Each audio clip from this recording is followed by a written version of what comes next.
Yeah, you go to sleep. There we go. My microphone. What is this? Should be like this. But he's like, I'm not gonna work for you anymore. Are you lazy or what? It's 2021. New year, new microphone. I buy a new microphone and you go to garbage if you behave like this. Jesus Christ. Ladies and gentlemen, welcome back to another channel.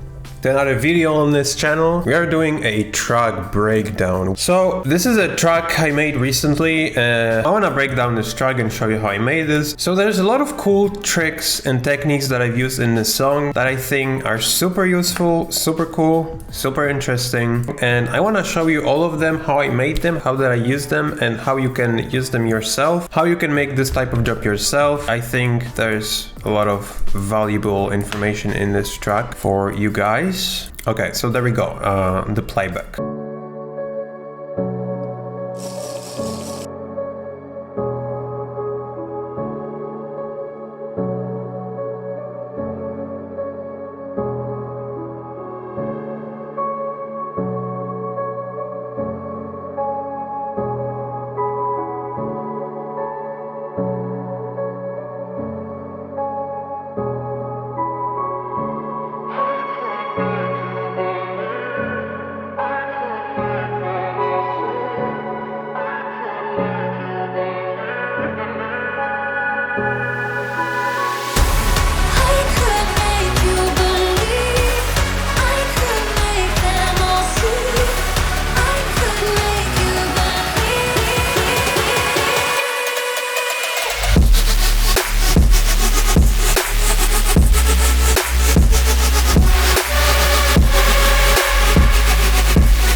So here's a little breakdown.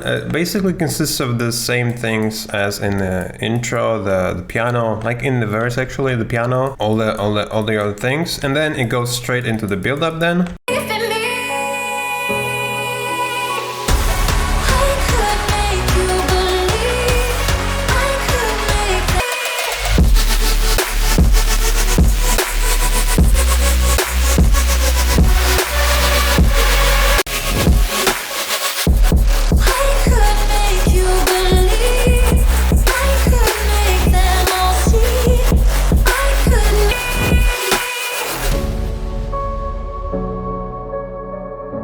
Yeah, I don't know about this track, but I feel like it's like ready to be played live without feeling any cringe, which is kind of cool, you know, finally. By the way, there is no mix down, there's no mastering down to this track, and the master track consists of only pre-clip, which is just limiting the whole thing and just clipping it a bit, like soft saturating it. If you're making a track, I highly recommend to mix as you go, because you create a certain tone of the track, you glue all the things together, you create a cohesive mix. So then after you're done making a track, there's not much else to do. Yeah, let's go like just from the start to the end.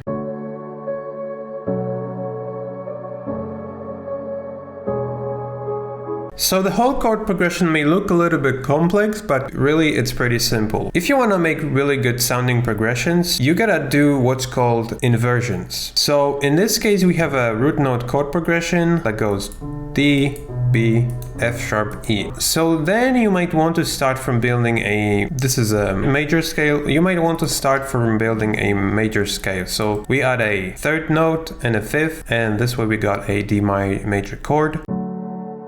But it sounds kind of generic and you probably don't want to do this, so we want to add one more note, which is gonna be C sharp. And C sharp in this case is a seventh of D major chord.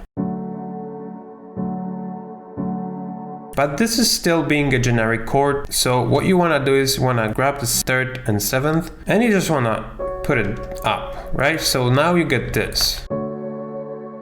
And that's a cool chord. So instead of having this,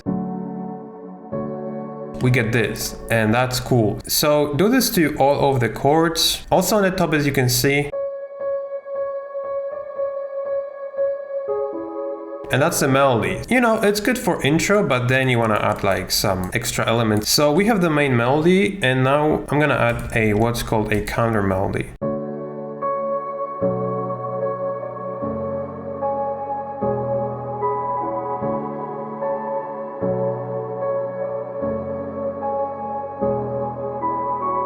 So that is super useful if you want to make your next part of the chord progression much more interesting. It's cool because we are introducing some new element, we are adding a cool melody. So to transition well from the first part into the second part of the piano loop, I'm using this synth lead.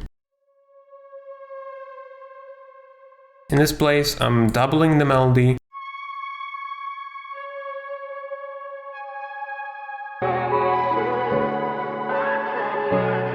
So let's say you have a vocal, right? And you want to use it in your song, but it's very short. The ideal situation would be if you had a vocal that includes like intro, verse, chorus. You don't have it, you have just only a vocal that is 8 bars long. So that's not a big deal. There's a lot of songs that have just one vocal line that it repeats all the time, and that works really well. And you can still introduce some changes. If something repeats, it usually gets boring after some time. So this is the main vocal.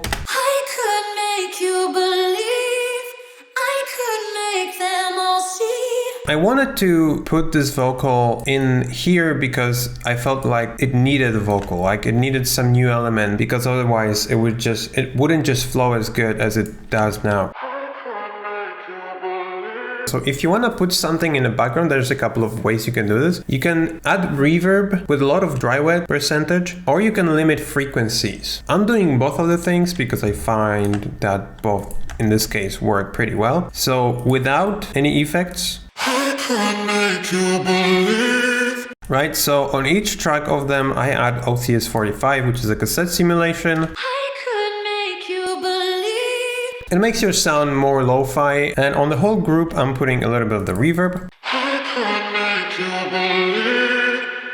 So it kind of flows in the background, and then I'm using an EQ8 to just cut high and low frequencies at once, giving like a radio or like a telephone sound.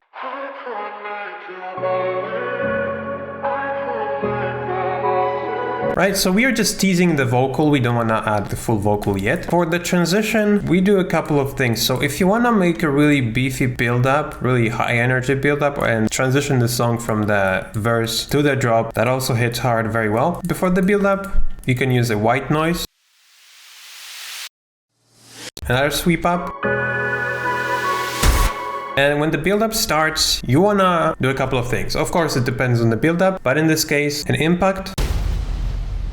Pretty low heavy, and then another one, more of a bright one. So then we have a build up,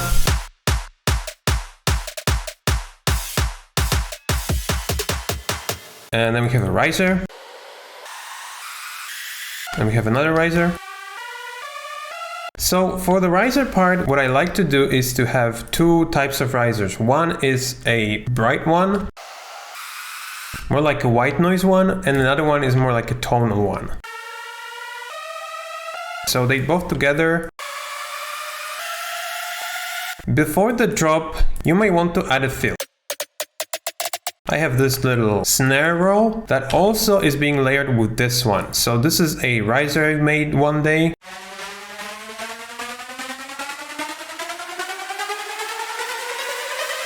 And when we layer this with the whole bit of drums, makes a pretty good transition. So to add a little bit of the extra spiciness, like make it like go extra hard before the drop, I added this build-up snares. Rising in volume, pretty simple. And before the drop, to make your drop hit harder, you wanna add some low sub-bass sweeps, which is this one. It has like a sub sweep at the end, and some noise sweeps.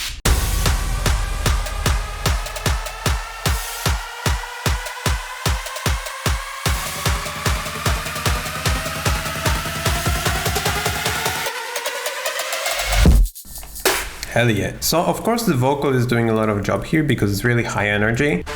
We have this thing. Right, so what happens here is that we have a synth. After we add some 100% reverb, it goes into like a very detuned one. Then some pitch monster. So then we have endless smile, and I really like this one. This is really cool.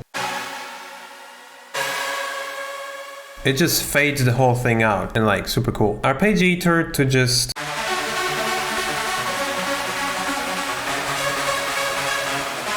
oof. So I muted some of the notes in the chord progression to have only 3. Oh, my camera died. Okay, so I'm gonna talk about this still, to just have like 3 notes per chord, because I'm doing a beat retrigger here every 3/16. Then I'm applying a shaper box onto it with the volume automation. If you wanna add some extra movement to your sound, like extra staccato maybe, you can apply a shaper box to it, or like any other plugin like LFO Tool, for example, or even Autopan. But in this case, what I'm doing, because the arpeggiator is set to 3/16 interval, which is kind of weird and unusual, but it works in this case. I'm doing what's called a MIDI trigger send. So what that means is that every time the MIDI is being played, every time the arpeggiator starts to play a new note, this volume shape will be triggered. And I'm doing this using this external instrument. So if you have a like chain of effects, you can group it. And then if you click this button, you can go into chain. So you can drop this external instrument onto the new chain here, and that is gonna allow you to go here and send MIDI from this particular track to your volume automation plugin, which is in my case Shaperbox. So there's a MIDI signal coming into this plugin and it triggers the volume shape. So see what happens now. So this is before and after.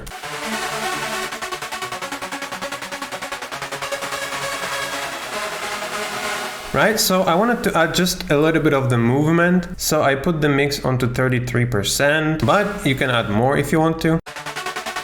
So also in the build-up we have this bass. As you can see, there's a low cut here that is being opened or moved to the right to just cut some low frequencies, because in the build-up we just kind of want like a swoosh sound. We want to like get rid of the frequencies that give a lot of energy, which is the bass frequencies, and just like clear them here and introduce them when the drop hits.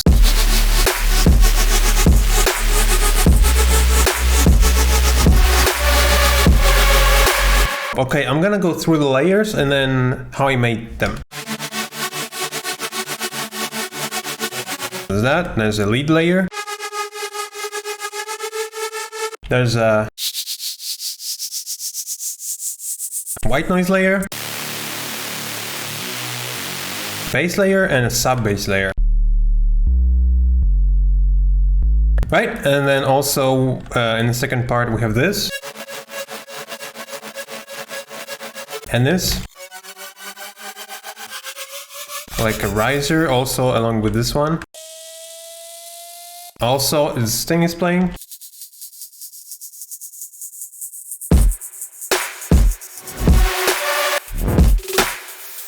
The main thing is this one, I guess. So what is going on here? Basically, as you can see, we have a main group. I'm gonna recolor this so you can see, and I'm gonna color this too so you can see that there are actually 2 separate groups and one is sitting inside another one. So the main sound I would say is this one, like the main chord sound. There's not much chord layers. There's basically this sound that is playing chords, and then we have leads, white noise, and bass sounds. So this is the same sound I've showed you before. And there's an arpeggiator on it.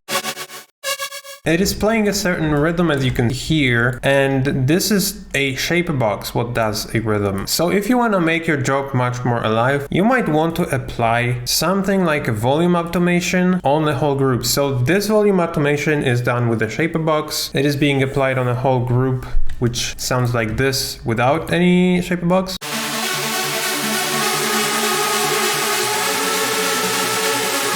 Right, after we apply this,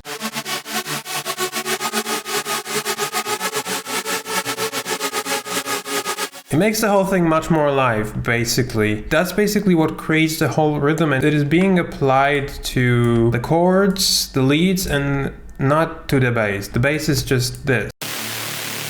sustain the note without any changes. That works better because if we apply the volume automation to the bass, it loses some power. So I'm not doing this. Also, to make the bass cleaner, you might want to try adding a separate sub bass to it. So let's say you have this one. Has some bass notes here, but they're not really beefy, you know? So I'm adding this sub bass layer.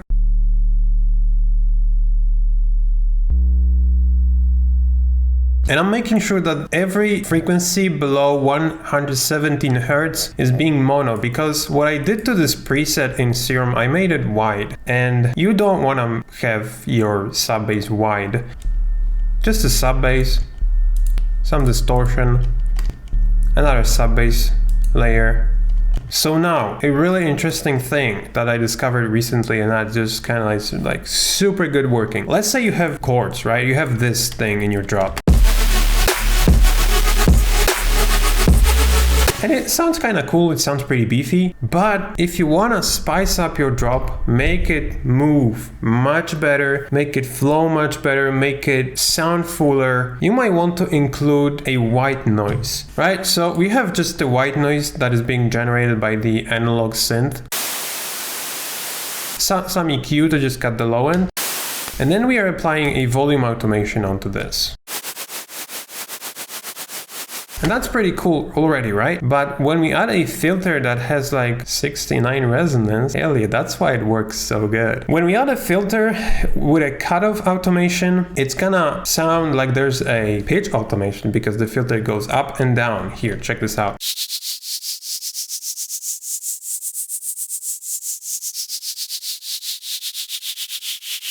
It sounds super good in the drop. Let's listen without.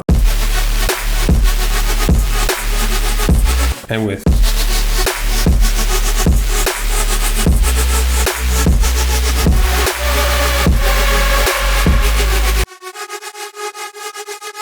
So I did a little bit of the volume automation slide here to just kind of fade it in because it didn't sound good when it was 100% volume. Right, I made a tutorial already on this, how to make epic leads.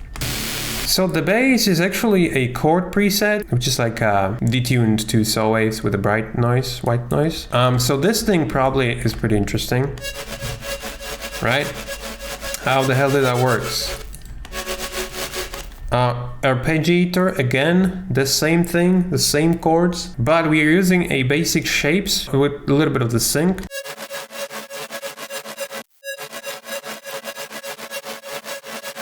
And then in the effects section, I'm doing a low pass distortion. So this is what it sounds like without anything. And if I add reverb, it gets really wide and a little bit detuned, but then I add distortion. What do we have here? So there's one thing that I put outside the group, which is this thing. It has two layers. The same purpose, it's, yeah, reverb and distortion thing. So the reason why I put this outside the group, I'm doing the sidechaining manually. Yeah, so I'm just doing this with a volume automation, and at the end there's a reverb. And I wanted also to have a reverb not being affected by the sidechain. Just a hi-hat, right? Some reverb on them. So I put them in a background, and shape a box, which does the same thing, which is the volume automation and the filter automation. That's fucking good. That's cool. If you want your drum loop to be much more interesting and hit much harder, you can use a reversed kick. So this is the drum loop without any additional elements. Then I'm adding this reversed kick. Right? Sounds like this.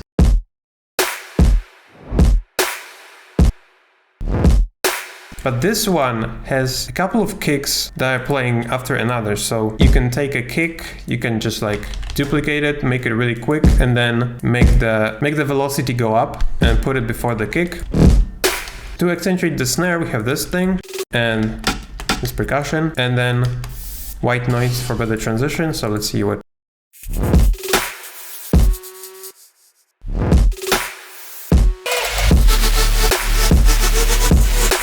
The same thing, the only difference is that the melody of the lead is different. Okay, sick. So hope you guys enjoyed it, and I hope the techniques I showed were helpful. Have a nice day and see ya in the next one. So that's it. If you have any questions, you can leave them in the comment section below. If you enjoyed this video, you can side on that subscribe button. Also, you can visit my site oversampled.us for some high quality samples, presets and free sounds.